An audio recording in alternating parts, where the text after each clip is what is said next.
أرأستا زينا ተመዛበልቲ ዞባ ምዕራብ ትግራይ ብውሑስ ኣገባብ ናብ መረበትና ክምልሰና ትፅቢት ንገብር ጊዜያዊ መምሕዳር ትግራይ ስነ ጥበባዊ ሰሎሞን ተካልኝ መሓሪ ካብዚ ዓለም ብሞት ተፈልዩ መራሕቲ ዓለም ብሞት ርእሰ ሊቃነ ጳጳሳት ፍራንሲስ ሓዘኖም ይገልጹ ኣለዉ ድሮናት ሩስያ ድሕሪ ጊዜያዊ ምቁራጽ ተኽሲ ኣብ ልዕሊ ዩክሬን ደብዳብ ፈጺመን ዝብሉን ካልኦትን ሰላምታና በብዘለኹም ወይጻሕኹም ክቡራት ተኸታተልቲ ኣክሱማውያን መራኸቢ ሓፋሽ ሎሚ እውን ከምቲ ልሙድ ካብ ትግራይ ክሳብ ዓለም ለኸ ፍጻመ ጽሩይ ሓበሬታ ናባኹም ክነቕርብ ኢና ንቪድዮና ላይክ ቻነልና ሰብስክራይብ ብምግባር ኣባል ቤተሰብና ይኹኑ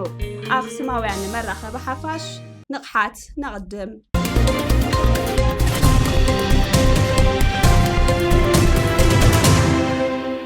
ጊዜያዊ መምሕዳር ትግራይ ተመዛበልቲ ዞባ ምዕራብ ትግራይ ብውሑስ ኣገባብ ናብ መረበትና ክምልሰና ትፅቢት ንገብር ኢሎም ኣብ ቀረባ እዋን ምትዕርራይ ኣመራርሓ ዝተገበረሉ ጊዜያዊ መምሕዳር ትግራይ ምስ ካልኦት ዘመልከቶም ኣካላት ተረዳዲኡ ውሕስናና ብዝሕሉ ኣገባብ ናብ መረበትና ክምልሰና ትፅቢት ንገብር ኢሎም ተመዛበልቲ ዞባ ምዕራብ ትግራይ ጸብጻብ ቴሌቪዥን ትግራይ እዩ ንዝሓለፉ ልዕሊ 4 ዓመታት ኣብ ቅዳድ ኬንዳ ብቑሪ ጥሜትን ሕማምን ተሳቂና 4 ክረምቲ ዝናብ ኣብ ልዕሌና እናፈሰሰ ጸኒሕና ኢና ዝበሉ እቶም ተመዛበልቲ ና5 ክረምቲ ኣብ ዝጸገም ኣይንኸርምን ሰሪሕና ናብ እንበልዐሉ መረበትና ምለሱና ኢሎም መንግስቲ ፌደራል ኣደራደርቲ ኣካላትን ማሕበረሰብ ዓለምን ስቃይ እዚ ህዝቢ ተረዲኦም ናብ መረበቱ ብህጹጽ ንክምለስ ክሰርሑ ጸዊዖም እቶም ተመዛበልቲ ፕሬዝደንት ጊዜያዊ መምሕዳር ትግራይ ሌተናል ጀነራል ታደሰ ወረደ በዓል ትንሳኤ ኣመልኪቶም ኣብ ዘሕለፍዎ መልእኽቲ ምምላስ ተመዛበልቲ ዝጅመረሉን ምኽራሞም ዘይተርፍ ተመዛበልቲ ድማ ብርግጸኛነት ብህይወት ዘጽንሕ ኩነታት ምፍጣር ግድን እዩ ምባሎም ይዝከር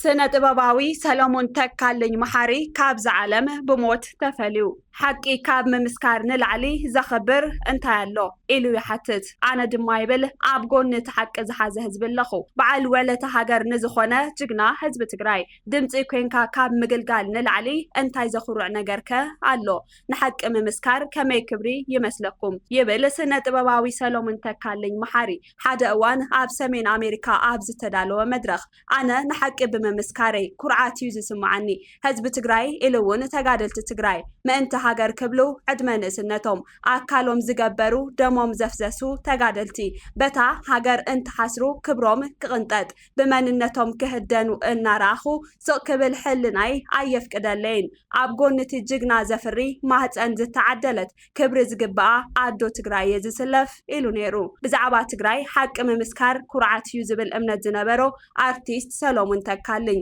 ጅግና ዝወልድ ማህፀን ዘለዋ ኣዶ ጅግና ክብራ እንትገሃስ ሃገር ዝፈጠረ ህዝቢ ካብ ምድረ ገጽ ንምጥፋእ ቅሉዕ ጽንተታዊ ኩናት እንትእወጅ ኣሰላልፋይ ንጹር እዩ ኣነ ብኩለንትናይ ኣብ ጎኒ ህዝቢ ትግራይ ዝስለፍ ብዛዕባ እዚ ውፅዕ ህዝቢ እየ ድምፂ ዝኸውን ብምባል ኣብታ ፀበባ እዋን ብተግባር ድምፂ ህዝቢ ትግራይ ምንባሩ ይምስክሩ ትካልና ኣክሱማውያን መራኸቢ ሓፋሽ ብሕልፈት ህይወት ስነ ጥበባዊ ሰሎሞን ተካልኝ መሓሪ ዝተሰማዓና ሓዘን ክንገልጽ ንደሊ ንመላእ ስድራ ፈተውትን መሳርሕቱን ድማ ጽንዓት ይሃብኩም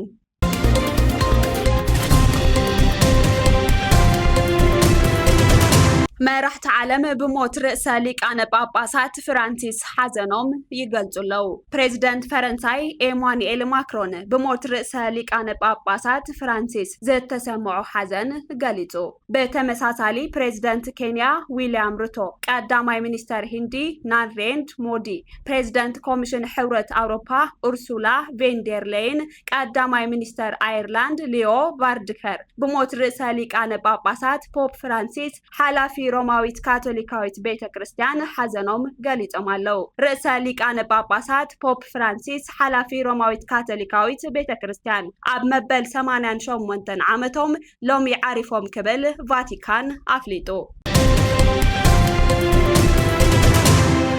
ድሮናት ሩስያ ድሕሪ ጊዜያዊ ምቁራጽ ተኽሲ ኣብ ልዕሊ ዩክሬን ደብዳብ ፈጺመን ዩክሬን እቲ ብምኽንያት በዓል ፋሲካ ዝተገበረ ጊዜያዊ ምቁራጽ ተኽሲ ድሕሪ ምዝዛሙ ብሓያሎ ሰብ ኣልቦ ነፈርቲ ሩስያ ከም ዝተጠቕዐት ከሲሳ ሩስያ ባዕላ ዝኣወጀቶን ን30 ሰዓታት ዝቐጸለን ጊዜያዊ ምቁራጽ ተኽሲ ንፋሲካ ካብ ዝዛዘም ሒደት ሰዓታት ኣብ ሓያሎ ዞባታት መጥቃዕቲ ሰብ ኣልቦ ነፈርቲ ሩስያ ከም ዝፈጸመት ሰራዊት ዩክሬን አፍሊጦ ሓይሊ ኣየር ዩክሬን ኣብ ዞባ ኬቭ ከምኡውን ከርሰን ዲኒፕሮ ፔትሮቭስክ ቻርካሲ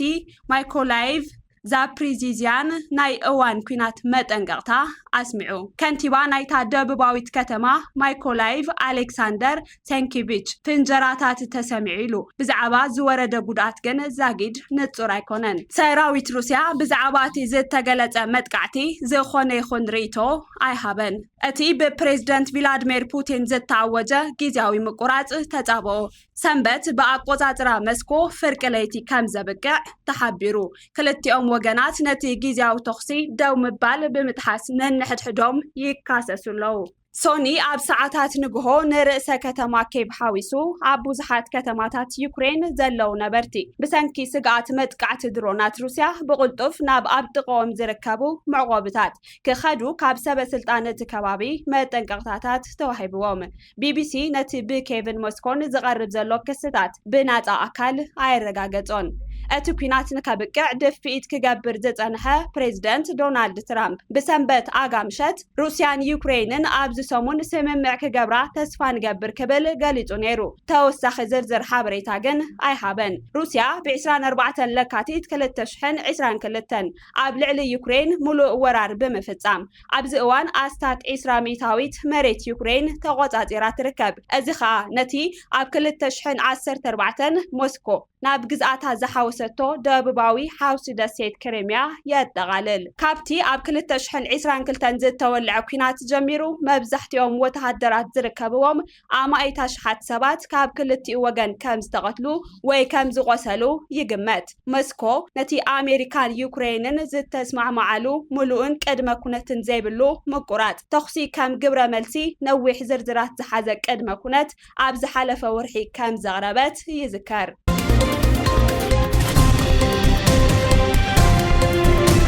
ክቡራት ተኸታተልትና እምበኣርከስ ንሎሚ ዕለት 13 ወርሒ 8 2017 ዓ.ም ዝሓዝናዮም ምድላዋት ዜና ኣክሱማውያን እዞም ክትከታተልዎም ዝጸናሕኩም ይመስሉ ንዝነበረኩም ጻንሒት እናመስገና ንዝተረፉ ምድላዋት ቴሌቪዥን ኣክሱማውያን ሰናይ ምክትታል